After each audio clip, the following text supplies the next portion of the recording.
Welcome back to Ground Zero, and today we are diving into the silver screen's most tender moments.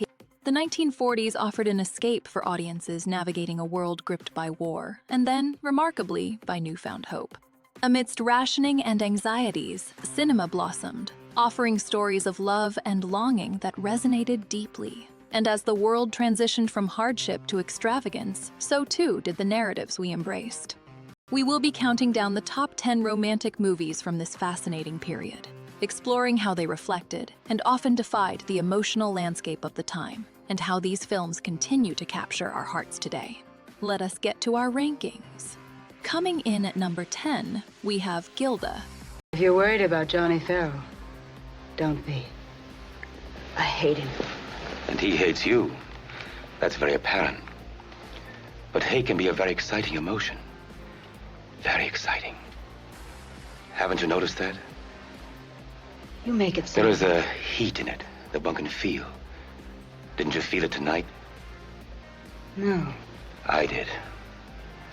It warmed me. Hate is the only thing that has ever warmed me. We find a captivating story of longing and complicated connections. A film that resonated with someone's friend while studying abroad and ultimately sparked a Criterion subscription renewal for a blogger eager to revisit classic cinema. Johnny, there's never been anybody but you and me. All those things I did were just to make you jealous, Johnny. There's never been anybody but you and me. Rita Hayworth delivers a performance for the ages as Gilda, a woman whose very presence ignites a volatile dynamic between Glenn Ford as Johnny Farrell and George McCready as Balin Munson, crafting a triangle of desire and deceit within a South American landscape. Hate is a very exciting emotion. Haven't you noticed? Very exciting.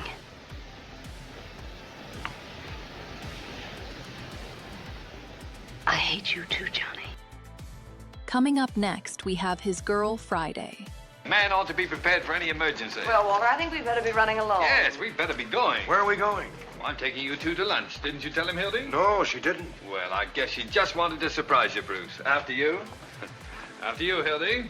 Wasting your time, Walter, won't be a bit of good. No, I'm glad to do it. Glad to do it. This film is not simply a comedy, but a fascinating evolution of Ben Hecht and Charles MacArthur's stage play, The Front Page, previously adapted for the screen in 1931.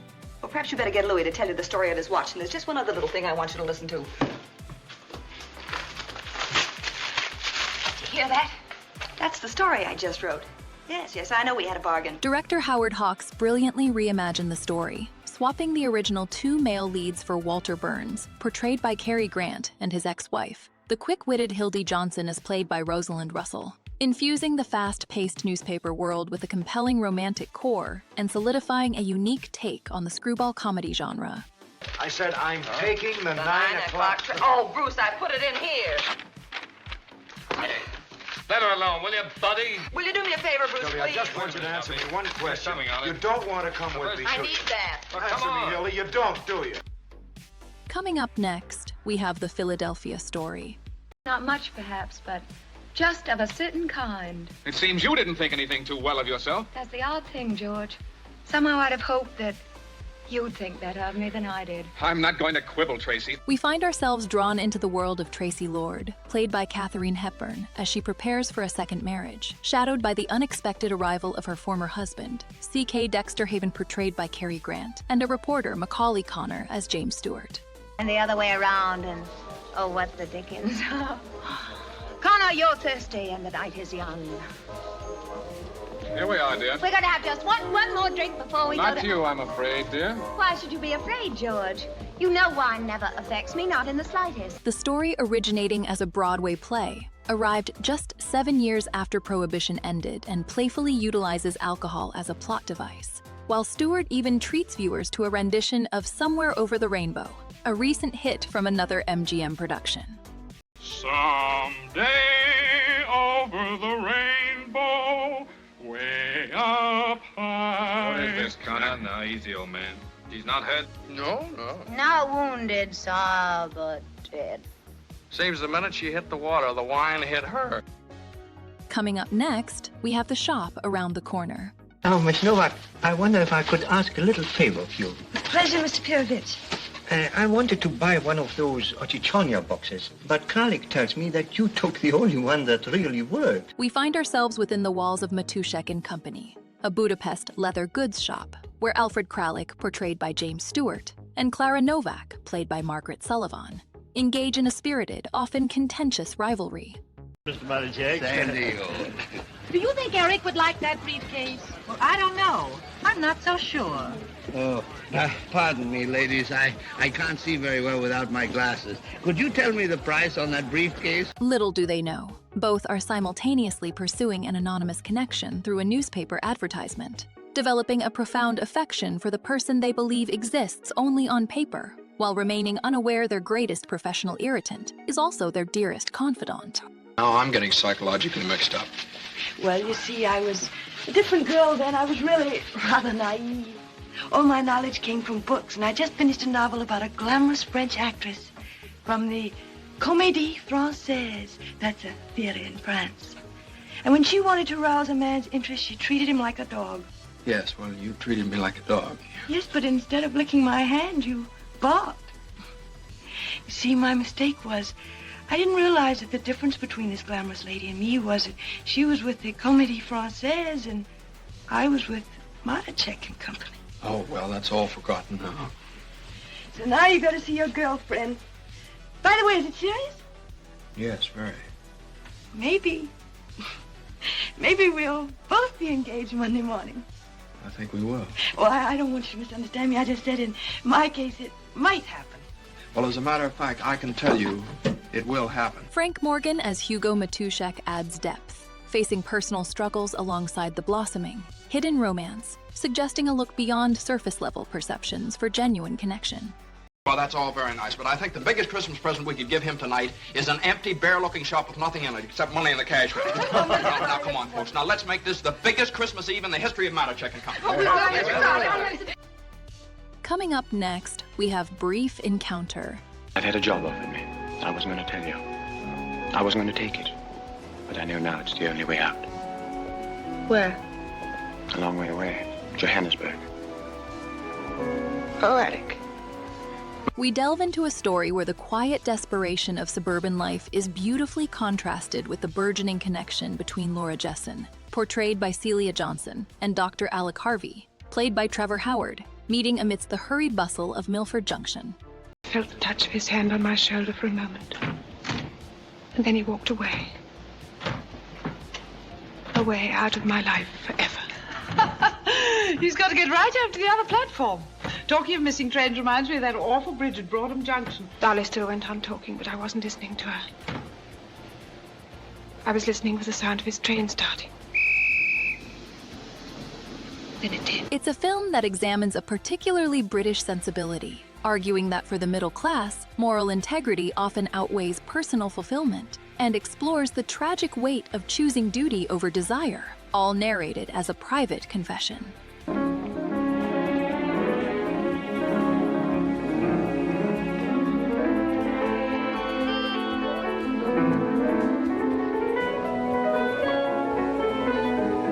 I ran until I couldn't run any longer. I leaned against a lamppost to try and get my breath. I was in one of those side roads that lead out of the high street. I know it was stupid to run, but I couldn't help myself. I felt so utterly humiliated and defeated and so dreadfully, dreadfully ashamed. Coming up next, we have The Red Shoes. Well, Irina, now you'll be able to sleep as long as you like, and eat sweets all day, and go to parties every night. And you, now you will be calm. The class will start on time. No more shouting. No more hysteria backstage. No more. No more, Irina.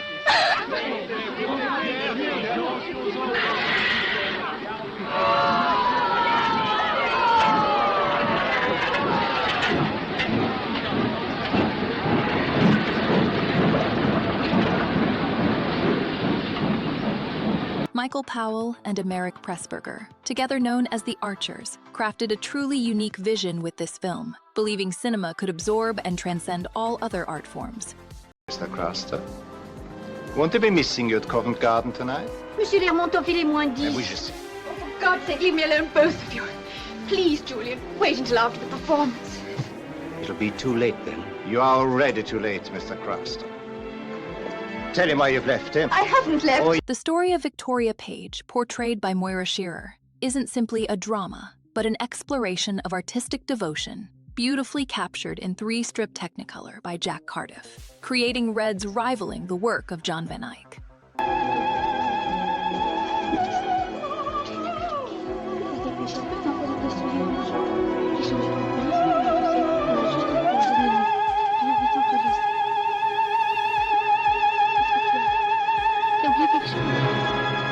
Qu'est-ce que tu as, mon petit? Où vas-tu, mon petit?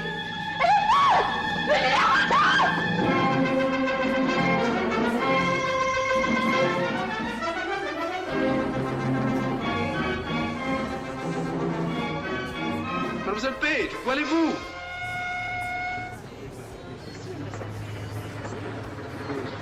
Anton Walbrook delivers a compelling performance as Boris Lermontov, a character whose intensity reflects the consuming nature of art itself, influencing later extended dance sequences found in Hollywood films.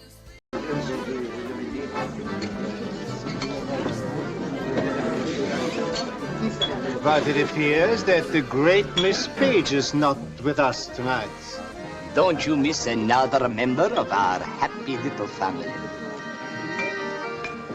No, I can't say I do. Why should you? You're a busy man. Have a drink, Lermontov.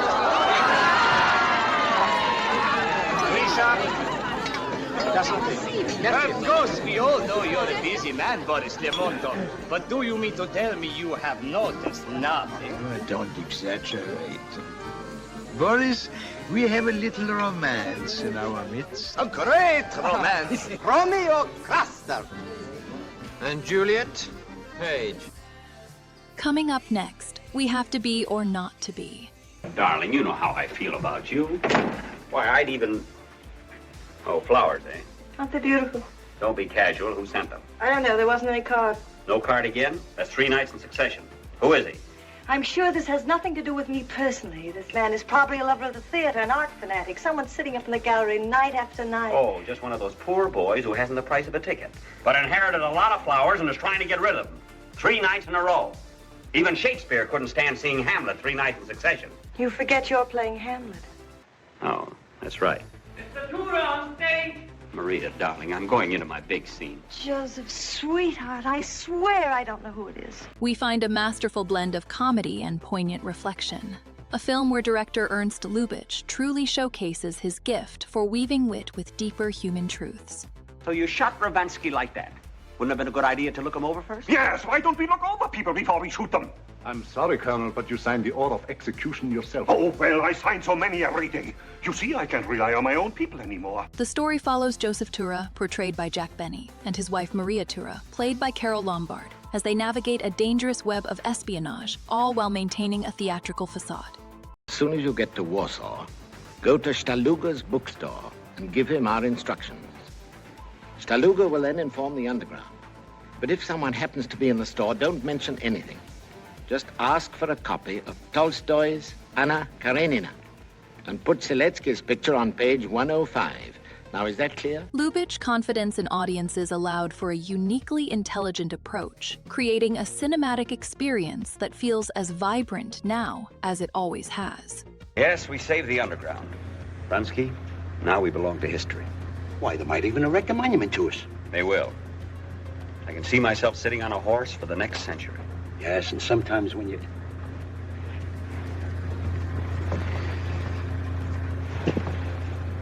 What's the matter? Oh, nothing. But I'm such a nervous wreck, I'm imagining things. Imagining what? Well, for a moment, I thought you were wearing a mustache. I am. No, you're not. Are you crazy? Coming up at number 3, we have the best years of our lives. But you don't know, Wilma. You don't know what it'd be like to have to live with me, to have to face this every day, every night. William Wyler, a veteran himself, delivers a potent portrayal of reintegration, moving beyond Hollywood glamour to show the gritty reality of civilian combat. Hello, Wilma. Afternoon, Mr. Parrish. Have you seen Homer? He's out in the woodshed.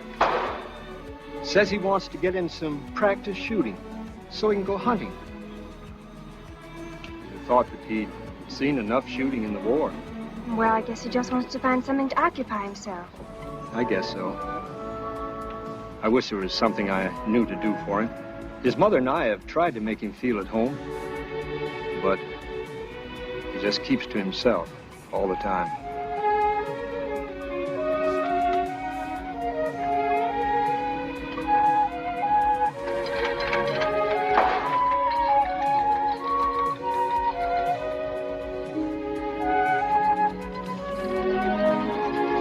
We see Fred Derry, portrayed by Dana Andrews, wander amongst decommissioned planes, a visual echo of a past he cannot escape, while Harold Russell as Homer Parrish confronts intimacy and vulnerability with his prosthetics. I'm going to break that marriage up. I can't stand it seeing Fred tied to a woman he doesn't love, and who doesn't love him. Oh, it's horrible for him. It's humiliating, and it's killing his spirit. Somebody's got to help him. Are you sure he doesn't love her? Of course I am. Did he tell you?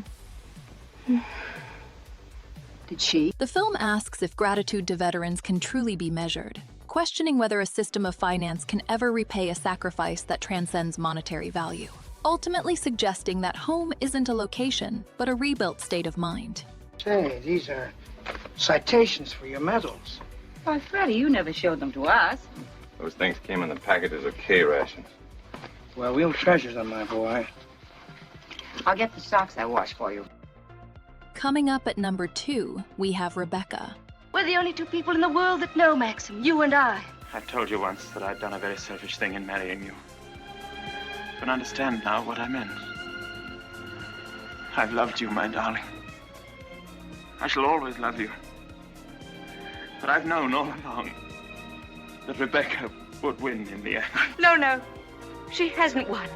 No matter what happens now, she hasn't won. Alfred Hitchcock's initial American feature establishes a chilling Gothic romance, where a young, unnamed woman finds her new life at Manderley, overshadowed by the memory of Maxim de Winter's first wife. How supremely, wonderfully funny. I'll be the perfect mother, just as I've been the perfect wife. No one will ever know. It ought to give you the thrill of your life, Max, to watch my son grow bigger day by day, and to know that when you die, Manderley will be his. The estate itself becomes a character, steeped in the pervasive presence of Rebecca, a haunting amplified by the unsettling Mrs. Danvers, played by Judith Anderson, and the film delves into how past ideals and concealed truths can profoundly shape identity and relationships. A struggle brilliantly portrayed by Joan Fontaine, as she attempts to forge her own place within the formidable walls of Manderley. On and on wound the poor thread that had once been our drive. And finally, there was Manderley. Manderley, secretive and silent. Time could not mar the perfect symmetry of those walls. Moonlight can play odd tricks upon the fancy. And suddenly it seemed to me that light came from the windows. We have journeyed through stories of wartime intrigue, post-war readjustment, and classic screwball comedy, exploring everything from the Gothic shadows of Rebecca to the vibrant energy of Gilda and the tender moments in Brief Encounter. Each film offered a unique window into a world wrestling with change, a period of both profound hardship and hopeful rebirth, a time when cinema offered both escape and reflection. But through all the remarkable contenders, one film stands apart, a true beacon of romance and artistry. And now, the moment we have all been waiting for. Coming in at number 1, we have Casablanca. Mademoiselle, after this disturbance, it is not safe for Lazarus to stay in Casablanca.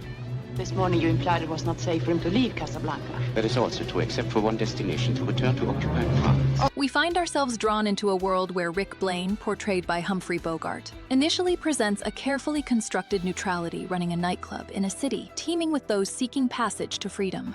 You know what this is? Something that even you have never seen. Letters of transit signed by General Wegon. Cannot be rescinded, not even questioned. One moment. Tonight I'll be selling those for more money than even I have ever dreamed of. And then, adio, Casablanca.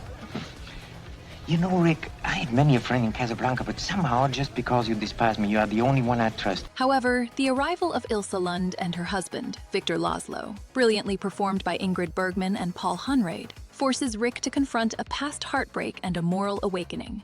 It's about a girl who had just come to Paris from her home in Oslo. At the house of some friends, she met a man about whom she had heard her whole life, a very great and courageous man. He opened up for her a whole beautiful world full of knowledge and thoughts and ideals. Everything she knew or ever became was because of him. As she looked up to him and worshipped him with the feeling she supposed was love. Director Michael Curtis masterfully illustrates a shift from cynicism to commitment, suggesting that even amidst personal pain, choosing the greater good defines us. Night. Night. Night.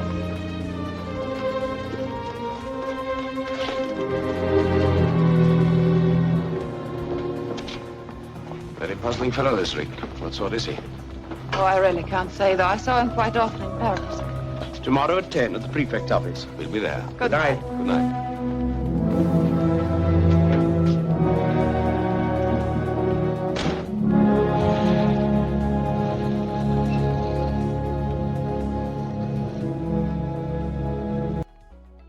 So we have journeyed through a selection of 10 films, each a cornerstone of romance from a bygone era, and explored stories of longing, sacrifice, and enduring affection.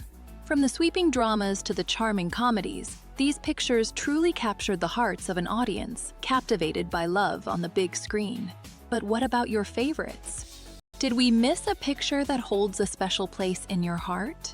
We want to know, and more importantly, we want to know what cinematic ground you'd like us to explore next. Tell us in the comments what list we should cover. And of course, please like and subscribe to Ground Zero.